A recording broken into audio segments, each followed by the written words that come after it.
Pending ఉన్న టెండర్లు వెంటనే పిలవాలి. ఎస్టీడీసీఈడీ వర్కులు వెంటనే స్టార్ట్ చేయాలి. ఎస్టీడీసీఈడీ వర్కులు వెంటనే స్టార్ట్ చేయాలి. క్వాలిటీ సర్కిల్ వర్క్ వెంటనే ప్రారంభించాలి. క్వాలిటీ సర్కిల్ వర్క్ వెంటనే ప్రారంభించాలి. ఆ వర్కులు స్టార్ట్ చేయాలని చెప్పేసి మనం పోరాటం కంటిన్యూగా చేస్తున్నాము. ఇదే ప్లేస్ లో అనేక సార్లు ధర్నాలు చేస్తున్నాం. అయినా యాజమాన్యానికి ఏమాత్రం కూడా సేమ కుట్టినట్టు కూడా లేదు. కారణం అది మన అనైక్యత, లేకపోతే మనలో ఉన్న లోపం తెలియట్లేదు. మన జనం కూడా పూర్తిగా రావట్లేదు. అయితే వాళ్ళ బాధలు అనుకున్నా ఏదో పని పాట దొరికితే చేసుకుందాం అని కూడా ఉంటారు. వచ్చిన వాళ్ళైనా కాస్త జాగ్రత్తగా ఉండి మన పోరాటాన్ని ముందుకు తీసుకెళ్తే పనులు స్టార్ట్ అయితే మళ్ళీ తలెత్తుకొని లోనికి వెళ్ళడానికి అవకాశం ఉంటుంది. మనం యూనియన్గా మా ప్రయత్నము, మా కృషి చేస్తున్నాం. కానీ మీరు ఆ కృషికి, ఆ ప్రయత్నానికి మీ అందరూ కూడా సహకరిస్తే మేము ముందుకు వెళ్ళడానికి అవకాశం ఉంటుంది. మనం అలోమని ఓట్లు వేసాం, పొలోమని ఆడడం తప్ప పరిష్కార మార్గం లేదు. మన పోరాటాలు తప్ప వేరే మార్గం లేదు. మీరు అర్థం చేసుకొని మీరు రమ్మంటున్నాం అంటే రావడం కోసం మీరు ప్రయత్నం చేయండి. రావడానికి కూడా డబ్బులు ఉండవు. ఇవన్నీ కూడా బాధలు సాధలు మాకు తెలుసు. కాబట్టి వచ్చిన వాళ్ళైనా నాయకులు చెప్పిన 4 ముక్కలు ఆలకిస్తే మన పోరాటాన్ని ముందుకు తీసుకెళ్ళడానికి అవకాశం ఉంటుంది. దీన్ని అర్థం చేసుకొని స్టీల్ ప్లాంట్ కాంట్రాక్ట్ సిఐటి తరఫున, అఖిలపక్ష కార్మిక తరఫున, కార్మిక సంఘాల తరఫున మీ అందరికి కూడా ఎప్పుడో అభినందన తెలియజేస్తూ, ఇప్పుడు మన యూనియన్ అధ్యక్షులు కామ్రేడ్ జి శ్రీనివాస్ గారిని 4 విషయాలు మాట్లాడవలసిందిగా మీ అందరి తరఫున కోరుతున్నాను. మిత్రులారా, ఈరోజు ఉక్కు ఉన్నత యాజమాన్యం నిర్లక్ష్యం వల్ల స్టీల్ ప్లాంట్లో చాలా చోట్ల టెండర్లు నిలిచిపోయినాయి. ఈరోజు ఎస్టీఈడీ సంబంధించి ఏదైతే L1 కాంట్రాక్టర్ ఉన్నాడో అదే కాంట్రాక్ట్ తాలూకా L1 రేట్ ఏదైతే ఉందో దాన్ని మ్యాచ్ చేసి మిగతా కాంట్రాక్టులకు ఇవ్వాలని చెప్పేసి మనం చెప్పడం జరిగింది. టౌన్షిప్లో అదే విధంగా చేశారు. అదే రకంగా మీరు కనుక లోపల కూడా ఎస్టీలో ఆ పని చేస్తే ఇమీడియట్లుగా ఆ వర్కులు ప్రారంభమయ్యే పరిస్థితి ఉంటుందని చెప్పేసి మనం చెప్పడం జరిగింది. దానికి సంబంధించినటువంటి ఫైలు ఈరోజు డైరెక్ట్ ఆపరేషన్ డిఓ దగ్గర పెట్టుకొని ఆయన సంతకం పెట్టకుండా ఈరోజు కాలయాపన చేస్తా ఉన్నాడు. దానివల్ల ప్లాంట్లో అనేక చోట్ల యంత్ర పరికరాలు డ్యామేజ్ అయ్యే పరిస్థితి అనేది కనిపిస్తూ ఉన్నది. అందుకని ఉక్కు ఉన్నత యాజమాన్యాన్ని చెప్తా ఉన్నాం, ఈ స్టీల్ ప్లాంట్ ని మీరు కాపాడండి. సకాలంలో టెండర్లు పిలిచి ఆ పనులు ప్రారంభమయ్యేలాగా చూడాలని చెప్పేసి మేము డిమాండ్ చేస్తా ఉన్నాం. అలాగే సిఈడికి సంబంధించి ఈరోజు L1 కాంట్రాక్టర్ ని బ్లాక్ లిస్ట్ లో పెట్టి ఇమీడియట్ గా ఎస్ఓటి కింద షార్ట్ ఓపెన్ టెండర్ అనేది ఉంటుంది.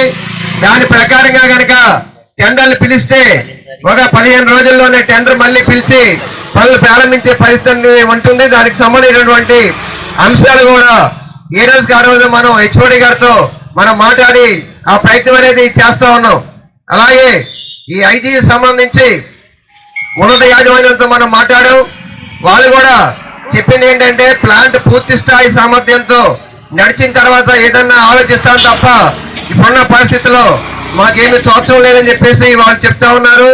అందుకని ఇవన్నీ అంశాలు దీనికి సంబంధించి ఈరోజు అఖిలపక్షంగానే యాజమాన్యానికి గతంలో మనం లెటర్లు ఇవ్వడం జరిగింది, కలిసి మనం చెప్పడం జరిగింది. ఇదే విషయాన్ని ఎమ్మెల్యే ఎంపీ దృష్టికి కూడా మనం తీసుకెళ్ళడం జరిగింది. వాళ్ళు కూడా సానుకూలంగా స్పందించారు. అయినప్పటికీ ఇక్కడ యాజమాన్యం ఆ దిశగా అడుగులు ముందుకు పాడడం లేదు. అందుకని అటు యాజమాన్యాన్ని అటు ప్రభుత్వాలని మనం కదిలించాలంటే పెద్ద ఎత్తున మనం ఆందోళన కార్యక్రమం చేయాల్సిన అవసరం అనేది ఉన్నది. గతంలో కూడా ఇక్కడ డైరెక్ట్ ఆపరేషన్ సంతకం పెట్టకపోతే మనం ఒక కరపత్రం వేసి ఇమీడియట్ గా మీరు స్పందించండి అని చెప్తే ఆ 2వ రోజు ఆయన సంతకం పెట్టి చేసే పరిస్థితి అనేది గతంలో మనం చూసాం. అదే రకంగా ఈరోజు కూడా పరిస్థితి అనేది ఉంది. అందువల్ల రేపు వచ్చే వారంలో ఖచ్చితంగా మనందరూ కలిసి ఓ పెద్ద కార్యక్రమం టౌన్ జీవీఎంసీ వద్ద ఒక కార్యక్రమం చేస్తే బాగుంటుందని చెప్పేసి మనం అనుకోవడం అనేది జరిగింది.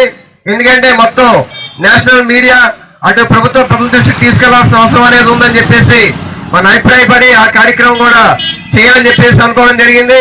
అలాగే ఈ రోజు ఇది కేవలం 1 గంట మాత్రమే మనం ఈ ధర్నా కార్యక్రమం చేయడం జరుగుతుంది. వచ్చే వారంలో పూర్తి రోజు ఉదయం 8 నుండి మధ్యాహ్నం 3 గంటల వరకు కూడా ఈ కార్యక్రమం మనం కార్మికులందరినీ సన్నద్ధం చేసి పూర్తి రోజు కార్యక్రమం కూడా మనం చేయాల్సిన అవసరం అనేది ఉన్నది. ఎందువల్లంటే కార్మికులు కదలిక వస్తేనే యాజమాన్యాలు కానీ ప్రభుత్వాలు కానీ కదిలే పరిస్థితి అనేది ఉంటుంది. అందుకని ఈరోజు ఉక్కు యాజమాన్యం ఇంకా కాలయాపన చేయకుండా ఇమీడియట్ గా సొంతగా పెట్టి వర్క్ ప్రారంభించాలని చెప్పేసి మేము డిమాండ్ చేస్తా ఉన్నాం.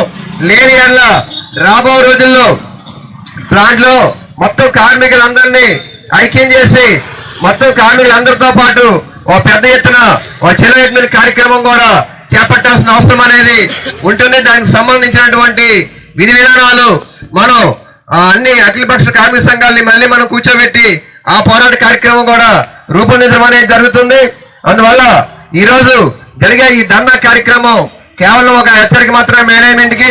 రాబో రోజుల్లో మన ఉద్యమాన్ని మరింత తీవ్రతరం చేయాల్సిన అవసరం ఉంటుందని చెప్పేసి తెలియజేస్తూ ఆ కార్యక్రమాల్లో మీరు అందరూ పెద్ద ఎత్తున పాల్గొని తీర్పు చేయాలని చెప్పేసి కోరుతూ మేము ముగిస్తా ఉన్నాం. మిత్రులారా, ధన్యవాదాలు.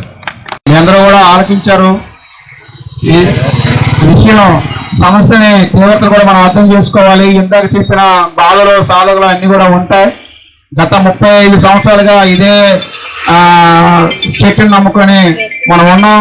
ఈ రోజు చెట్టు కింద కాయలు ఏరుకోవడానికి వచ్చే టైంకి ఇదో మనం రోడ్డు మీద ఉన్నాం. దీన్ని దృష్టిలో పెట్టుకొని మీరందరూ కూడా సహకరించి రాని వాళ్ళకు కూడా కబుర్లు చెప్పి వచ్చేటట్టు మనం ప్రయత్నం చేస్తే తప్పనిసరిగా మనకి ఎంతో కొంత మేలు జరుగుతుందనే ఆలోచన ఉంది. శ్రీని చెప్పినట్టు టౌన్షిప్ లో ఆ రకంగానే ఇళ్లప్రామ కార్యక్రమం ఇబ్బంది పెట్టాడు.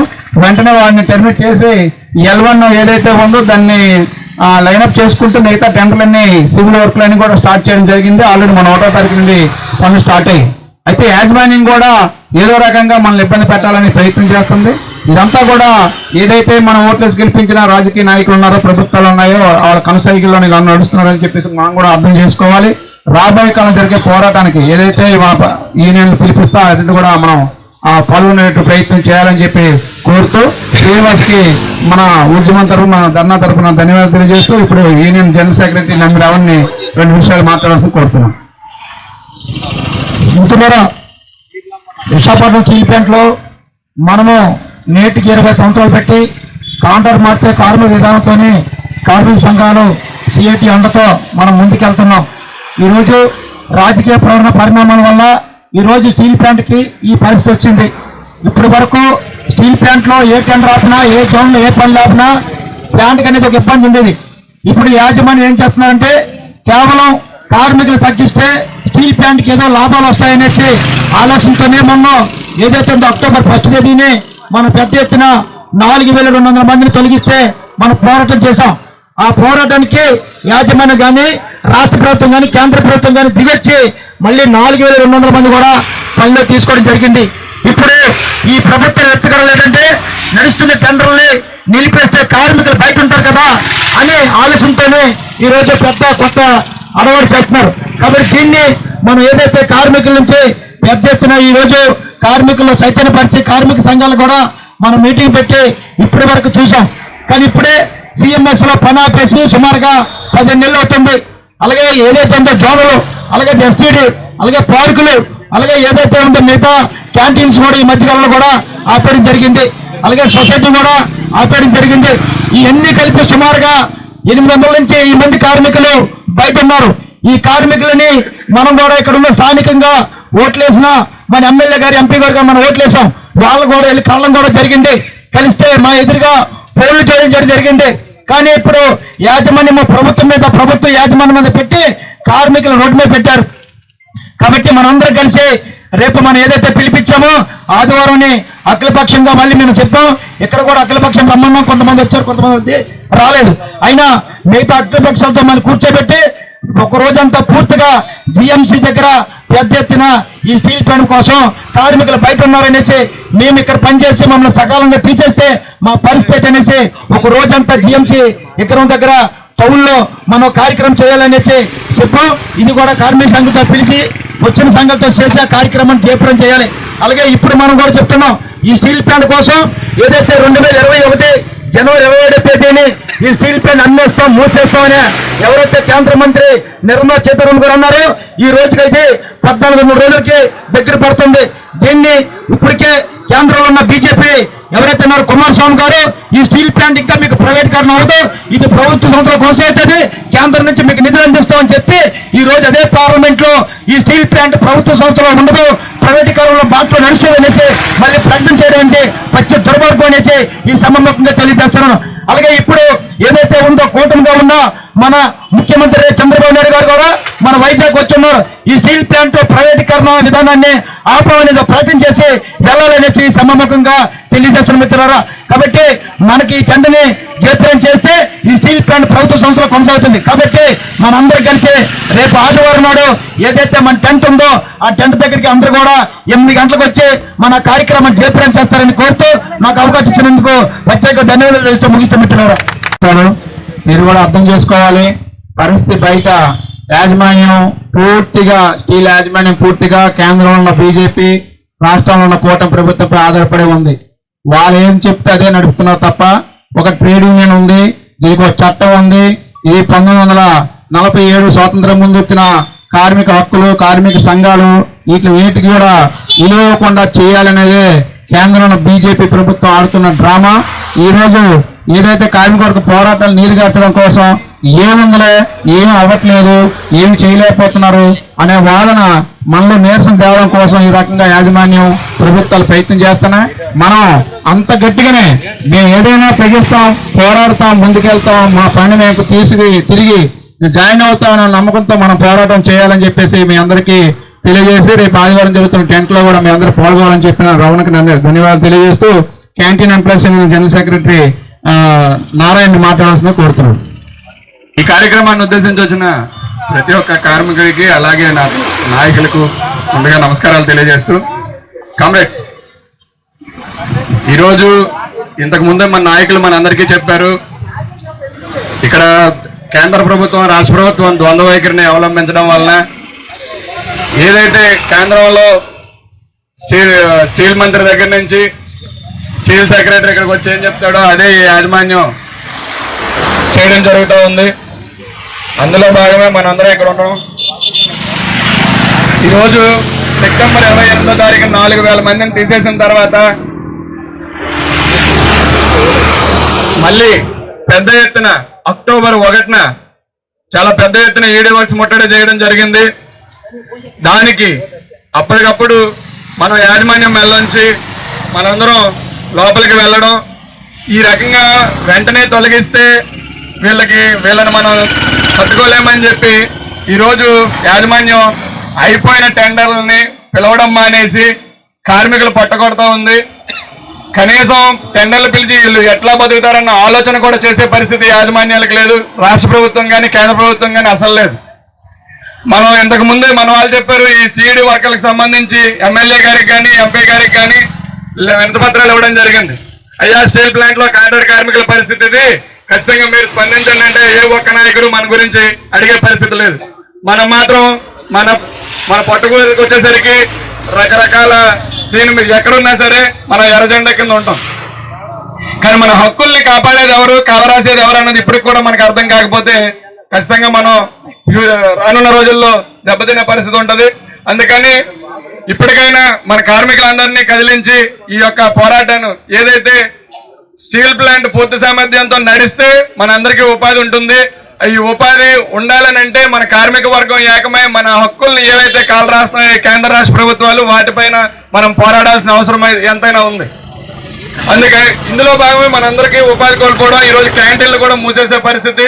ఒకప్పుడు క్యాంటీన్ల పరిస్థితి ఏంటంటే ఎట్టి పరిస్థితుల్లో ఏ టెండర్ లేట్ అయినా క్యాంటీన్ల టెండర్ లేట్ అయ్యేది కాదు.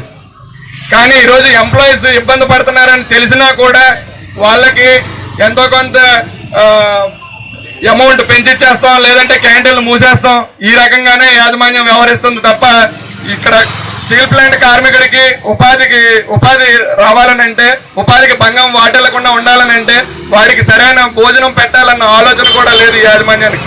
ఈరోజు మెడికల్ ఫెసిలిటీ కానీ క్యాంటీన్ల వెల్ఫేర్ కానీ లేదా ఇంకోటి కానీ అసలు ఆలోచించే పరిస్థితి లేదు. ఎక్కడైనా సరే ఎక్కడ ఎంతమంది తగ్గుతారో చూడండి, ఆ తగ్గిన వాళ్ళని ఆపండి అని చెప్పి దీంట్లో ఉంటున్నారు తప్ప వీళ్ళు ఈ రకంగా ప్లాంట్ నడిపితే ఉపాధి ప్లాంట్ ముందుకెళ్లే పరిస్థితి ఉంటుందని చెప్పి ఎక్కడ ఆలోచించే పరిస్థితి లేదు. అందుకని రానున్న రోజుల్లో ఖచ్చితంగా మన కార్మిక వర్గం అందరినీ ఏకం చేసి ఏదైతే అక్టోబర్ 1న ఈడీ వర్క్స్ ముట్టడి చేశామో అలాగే అడ్మిన్ ముట్టడికి కూడా పిలుపునిచ్చే ఇది సందర్భం కాబట్టి ఖచ్చితంగా మన కార్మిక వర్గాన్ని ఏకం చేయాలని చెప్పి కోరుతూ నాకు ఈ అవకాశం ఇచ్చిన అందరికీ ధన్యవాదాలు తెలియజేస్తున్నాం మిత్రులు. మన ధర్నాన్ని ముగించి ఓట్ ఆఫ్ థ్యాంక్స్ చెప్పవలసిందిగా మన సిఐటి నాయకుడు శశిభూషణ్ గారిని మనమందరం ఈరోజు బయట ఉన్నాం. దీనికి కారణం ఎవరో మనందరికీ తెలుసు. ఎందుకంటే మనం ఎన్నుకున్న నాయకులకి మన ఆంధ్రప్రదేశ్లో 175 నియోజకవర్గాలు ఉంటే 3,12,000 ఓట్లతో ఇక్కడ నియోజకవర్గంతో ఒక రాష్ట్ర అధ్యక్షుడు ఇక్కడ నిర్వహిస్తాడు అన్నమాట నాయకత్వం. కనీసం వాళ్ళలో 3 లక్షల మందిని కూర్చోబెడితే 2 గంటల్లో పరిష్కారం అయ్యే సమస్య ఇది. ఇప్పటికీ నేను చెప్తాను, ప్రతిసారి ఇంతకు ముందు ఎలక్షన్ల ముందు నుండి చెప్తూనే ఉన్నాను. ఇదే మనం నిలబెట్టిన ఎమ్మెల్యే గెలిచి ఉంటే ఈ రోజు మనకి ఈ పరిస్థితి ఉండేదా? అందరం ఆలోచిస్తున్నాం, బయటకు వచ్చి ఏదో వర్క్ చేసుకుంటాం, అది కామన్. ఎందుకంటే మన పట్టుకోటికి ఏదో ఒక పని చేయాలి కాబట్టి. కానీ మన హక్కుని కాలు రాసి మన మీద ఎక్కి స్వారీ చేస్తుంటే మనం దాన్ని కూడా ఇంకా తలవంచుకొని ఇంకా మనం కిందకి నడుస్తున్నామే తప్పించి ఎదిరించి పోరాటానికి సిద్ధపడట్లేదు. మనకు పోరాటం తప్పించి వేరే మార్గం లేదు. ఇది మాత్రం అందరూ గుర్తుపెట్టుకోండి.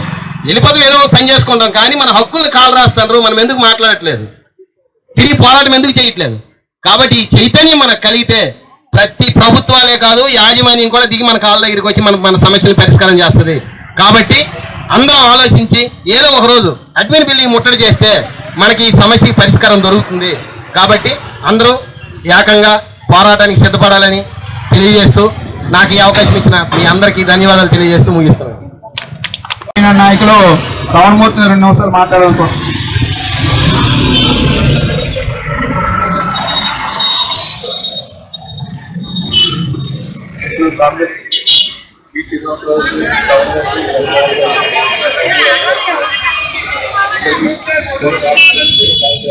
ధన్యవాదాలు.